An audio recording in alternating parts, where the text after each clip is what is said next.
मासिक धर्म के दौरान स्त्री को स्पर्श करने से क्या होता है। दोस्तों, हर महीने महिलाओं को मासिक धर्म की पीड़ा से गुजरना पड़ता है, किंतु क्या आप इसके पीछे के रहस्य को जानते हैं। प्राचीन पुराणों में मासिक धर्म से जुड़े नियम और उससे जुड़ी कथाओं का वर्णन मिलता है।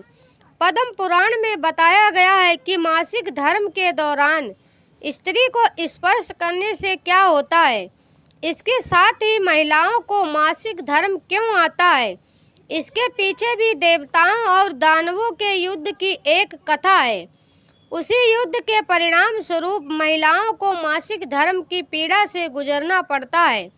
आइए जानते हैं भगवान विष्णु ने देवी लक्ष्मी को इस विषय में कौन सा रहस्य बताया है।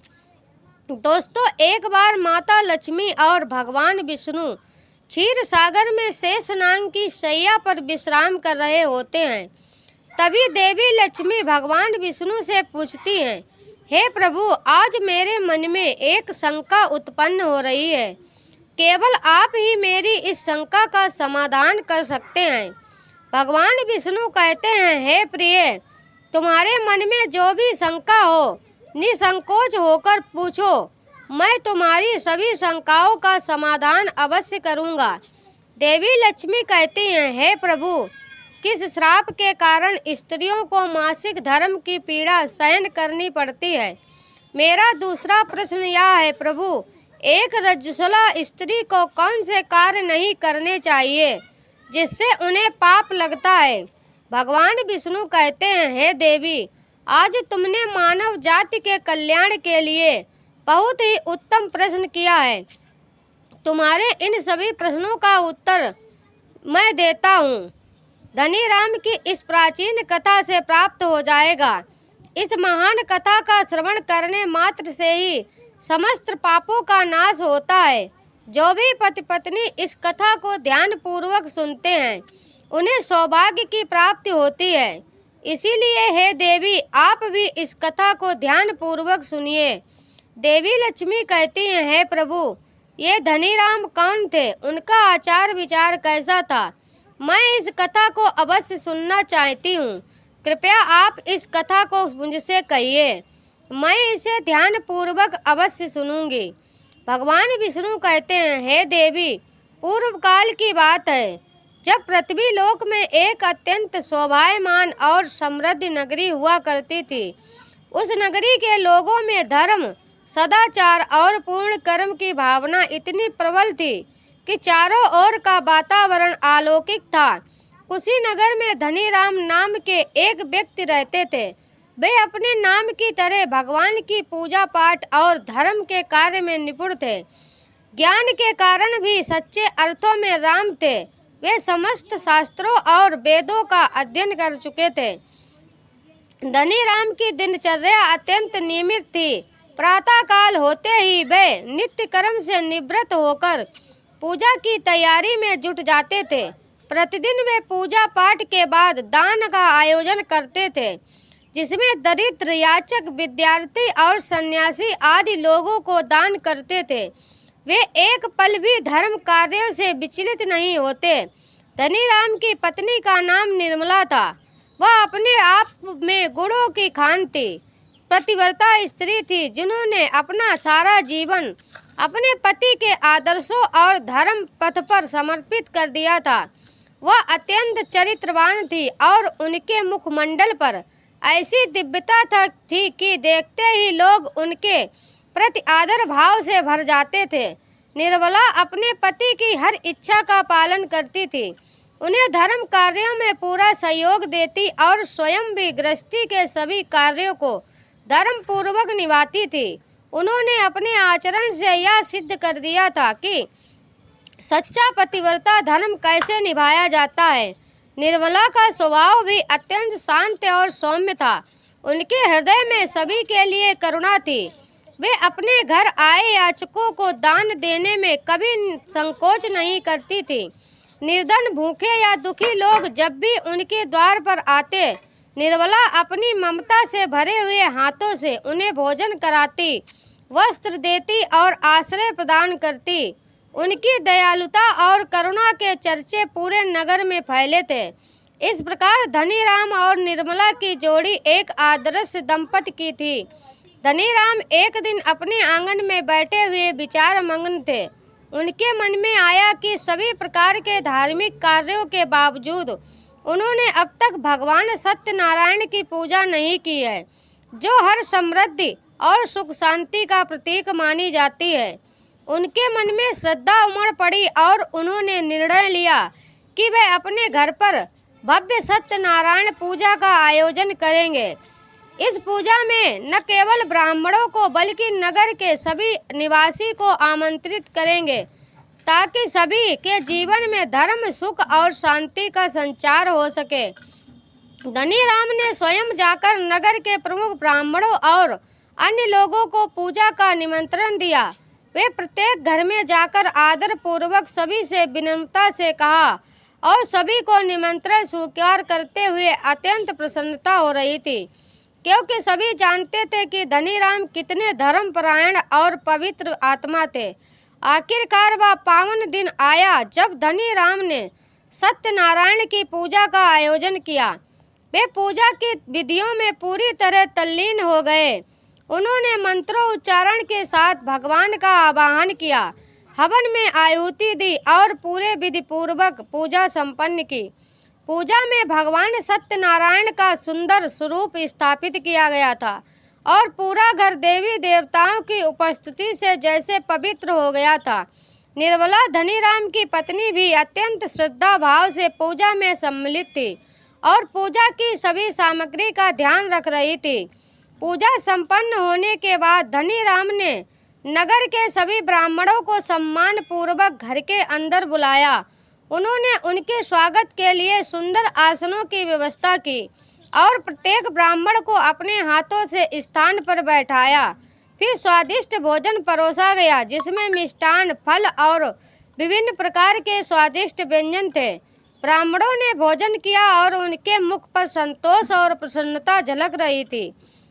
धनीराम ने उन्हें अपने हाथों से भोजन परोसा और मन में उनके प्रति आदर व्यक्त किया। भोजन समाप्त होने के बाद धनीराम ने सभी ब्राह्मणों को वस्त्र, आभूषण और अन्य उपहारों का दान दिया। उन्होंने भगवान का स्मरण करते हुए उनसे आशीर्वाद प्राप्त किया। ब्राह्मणों ने उन्हें अपनी शुभकामनाएं दी और वहां से विदा हुए, धनीराम को आशीर्वाद देते हुए कि भगवान सदैव उनकी रक्षा करे और उनके कुल की कीर्ति बढ़ाएं। इसके बाद धनीराम ने अपने परिवार के अन्य सदस्य, रिश्तेदार और नगर के अन्य दीन दुखी लोगों को भी भोजन करवाया। सभी को भोजन कराने के बाद उन्होंने अपने हृदय में संतोष और तृप्ति का अनुभव किया। रात्रि के समय बाद जब पूजा और भोज की सारी व्यवस्था पूर्ण हो गई, धनीराम अपने घर के द्वार पर खड़े होकर निश्चिंत भाव से सोच रहे थे। तभी उन्होंने देखा कि उनके घर के सामने एक विचित्र दृश्य था। एक कुतिया और एक बैल आपस में बात कर रहे थे। धनीराम को यह अत्यंत अद्भुत और अजीब लगा, क्योंकि आमतौर पर पशु इस प्रकार से संवाद नहीं करते। वह ध्यानपूर्वक उनकी बातें सुनने लगे। कुतिया, जो एक दुख भरे स्वर में बोल रही थी, कह रही थी, हमने पिछले जन्म में अपने पुत्र धनीराम का पालन पोषण और शिक्षा दीक्षा दी थी, लेकिन लोभ और मोह का कारण हम कुछ पापों के भागी बन गए और यही कारण है कि हमें इस जन्म में कुतिया और बैल के रूप में जन्म लेना पड़ा। बैल ने गहरी आवाज में उत्तर दिया, हाँ, हमारे पापों का यह प्रतिफल है कि हमें ऐसे शरीर में जन्म लेना पड़ा। लेकिन हमारा पुत्र धनीराम इतना धर्मात्मा है, इतना पुण्यवान है कि उसकी पूजा और धर्म कार्यों के फल स्वरूप हमें भी पिछले जन्म के पापों के कारण इस जन्म में पशुयोनि में जन्मे थे। उनका हृदय करुणा और प्रेम से भर गया। वे सोचने लगे, मेरे माता पिता जिन्होंने मुझे इस संसार में लाया, उनकी मुक्ति के लिए मैं क्या कर सकता हूँ। इस चिंता में वे रात भर सो नहीं पाए। उनका मन व्याकुल था और वे भगवान का स्मरण करते हुए उपाय सोचते रहे। अंततः उन्होंने निश्चय किया कि इस समस्या का समाधान केवल मुनि वशिष्ठ जी ही बता सकते हैं। मुनि वशिष्ठ को धर्म और कर्म का ज्ञान है, तब वे अवश्य ही इसका कुछ न कुछ उपाय बताएंगे। मुनि वशिष्ठ जी धनीराम का स्वागत किया। वशिष्ठ जी कहने लगे, हे ब्राह्मण श्रेष्ठ, आज किस कारण से आपका हमारे आश्रम में आगमन हुआ है? आप दुखी दिखाई पड़ते हो, आपके दुख का क्या कारण है, बताओ। धनीराम कहता है, हे मुनिवर, आपको प्रणाम है। आपके दर्शन से आज मेरा जन्म सफल हुआ है। हे मुनीश्वर, आज मैं आपके पास एक शंका लेकर आया हूँ। कृपया आप ही मुझे इस दुख से बाहर निकाल सकते हैं। मैं अत्यंत दुखी और दुर्बल हो गया हूँ। वशिष्ठ जी कहते हैं, हे ब्राह्मण, इतना दुख ना करो। तुम्हारी जो भी शंका हो निसंकोच होकर पूछो, मैं अवश्य तुम्हारी शंका का समाधान करूँगा। फिर धनीराम कहता है, हे मुनिवर, कल मैंने अपने घर पर भगवान विष्णु का पूजन किया तथा अनेक ब्राह्मणों को और भूखे लोगों को भोजन कराया।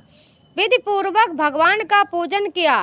फिर मेरे द्वार पर एक कुतिया और एक बैल आ गया। दोनों मेरे घर के सामने खड़े होकर बात कर रहे थे। कुतिया ने गहरी पीड़ा और दुख भरे स्वर में उस बैल से कहना शुरू किया, हे स्वामी, आज जो घटना घटी वह अत्यंत विचलित करने वाली थी। हमारे पुत्र के घर में ब्राह्मणों के भोजन के लिए शुद्ध दूध का बर्तन रखा हुआ था। उस दूध की विशेष रूप से पूजा के बाद ब्राह्मणों को परोसने के लिए रखा गया था।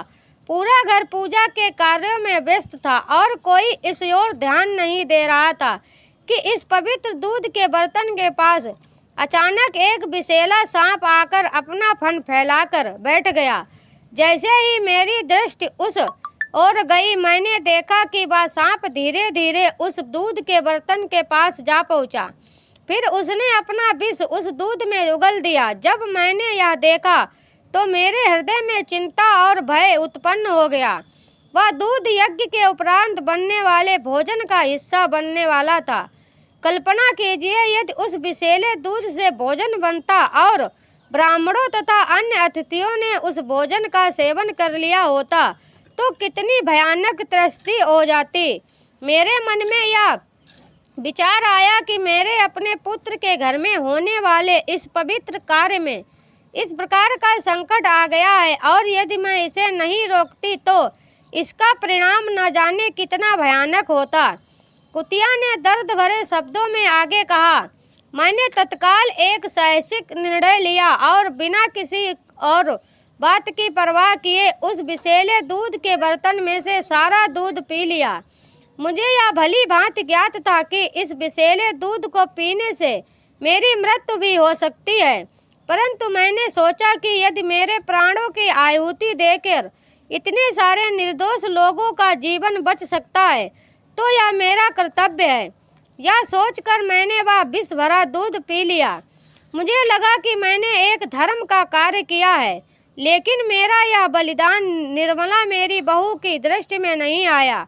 जैसे ही मेरी बहू ने मुझे दूध का बर्तन खाली करते हुए देखा, वह मुझ पर अत्यंत क्रोधित हो गई। उसने बिना कारण पूछे मुझ पर बुरी तरह से प्रहार करना शुरू कर दिया। उसने मुझे इतनी बेरहमी से पीटा कि मेरा शरीर आहत हो गया। मेरे हाथ पैरों में इतना दर्द है कि कदम कदम पर ऐसा लगता है कि मेरे गिर जाऊंगी। मैं लड़खड़ाते हुए चलती हूँ और इस हर कदम पर वह पीड़ा मेरे पूरे शरीर में फैल जाती है।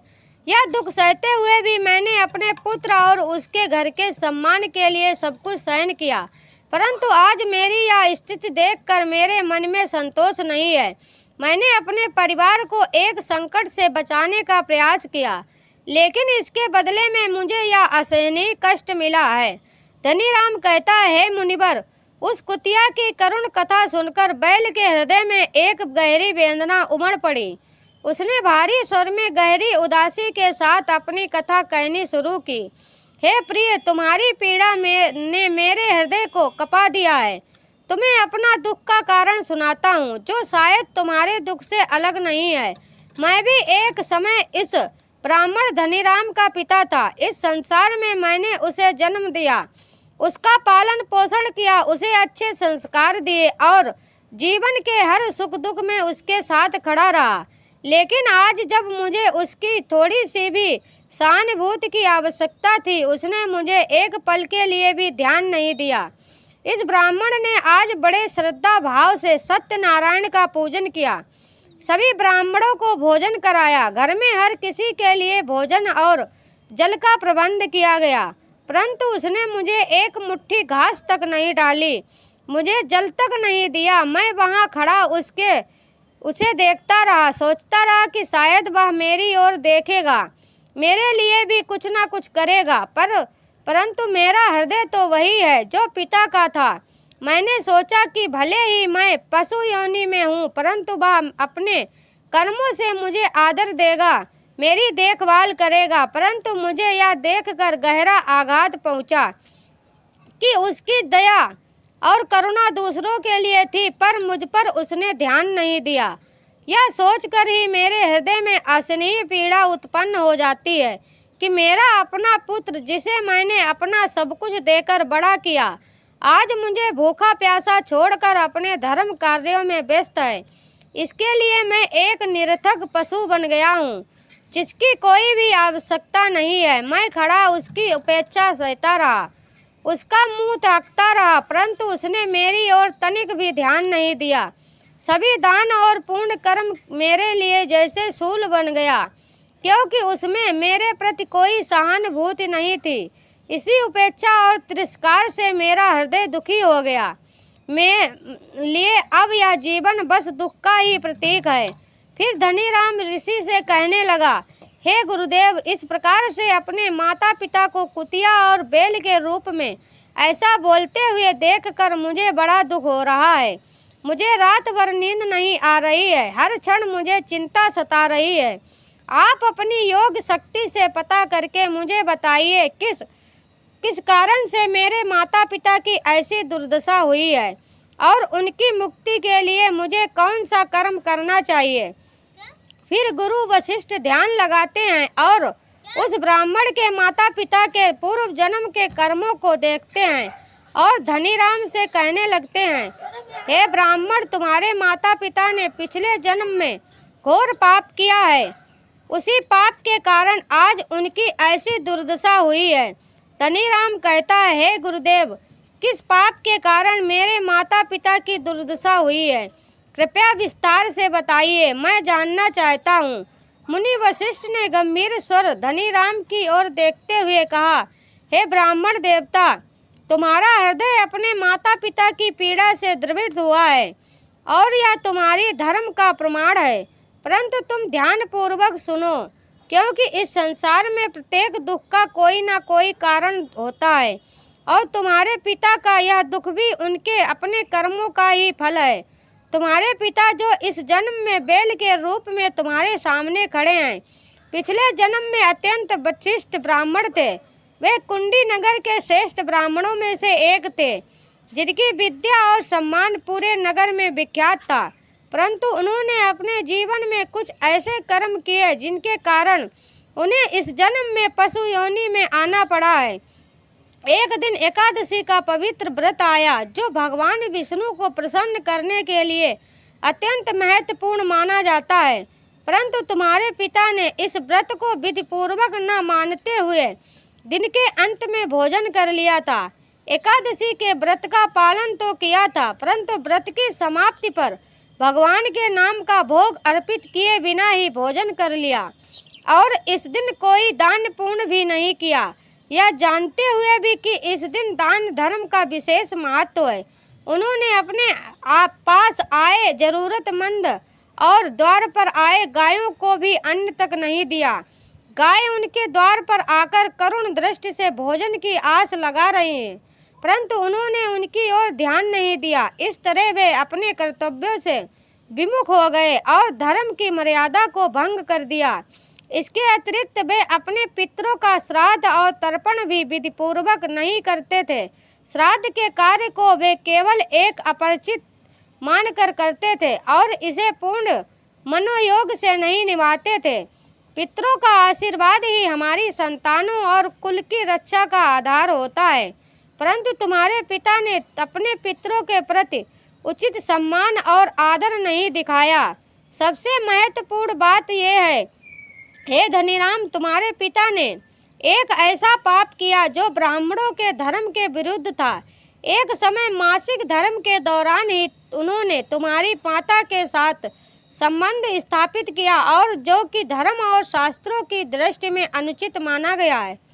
इस एक पाप के कारण उनका ब्राह्मण रूप कलुषित हो गया है। इस संसार में शारीरिक संबंध भी शास्त्रों द्वारा निर्धारित समय और मर्यादा के अनुसार ही किए जाने चाहिए, अन्यथा वे अधर्म के श्रेणी में आ जाते हैं। तुम्हारे पिता ने इस नियम का उल्लंघन कर अपने कर्मों में दोष उत्पन्न किया, और यही उनके पापों का प्रमुख कारण बना है। हे ब्राह्मण श्रेष्ठ, तुम्हारे पिता के इन दोषपूर्ण कर्मों ने उनके पुण्यों पर आवरण डाल दिया, और इस प्रकार उन्हें इस जन्म में पशु योनि का कष्ट सहना पड़ रहा है। वे बैल के रूप में तुम्हारे समक्ष खड़े हैं। तुमने अपने पिता के पापों का कारण सुना, अब ध्यान पूर्वक अपनी माता के बारे में भी सुनो। स्त्री के लिए मासिक धर्म के समय कुछ विशेष नियम और मर्यादाएं स्थापित की गई हैं, जिनका पालन करना आवश्यक होता है, परंतु तुम्हारी माता ने इन मर्यादाओं का उल्लंघन किया है, जिसके कारण उन्हें भी महापाप का भागी होना पड़ा है। तुम्हारी माता जब रजस्वला अवस्था में थी, तब भी उन्होंने भोजन बनाया। इस अवस्था में शास्त्रों के अनुसार भोजन बनाना वर्जित माना गया है, क्योंकि उस समय स्त्री को विश्राम करना चाहिए और किसी भी पवित्र कार्य से दूर रहना चाहिए। परंतु तुम्हारी माता ने इस नियम का उल्लंघन किया और रजस्वला होते हुए भी रसोई का कार्य किया, जिससे उनकी पवित्रता भंग हुई और भोजन में अशुद्धता आ गई। यह पहला कारण है जिसके कारण उन्हें पाप का दोष लगा। इसके अलावा इस अवस्था में स्वयं एक अपवित्रता का प्रतीक है और उसे स्पर्श करने के लिए भी शुद्धता आवश्यक है।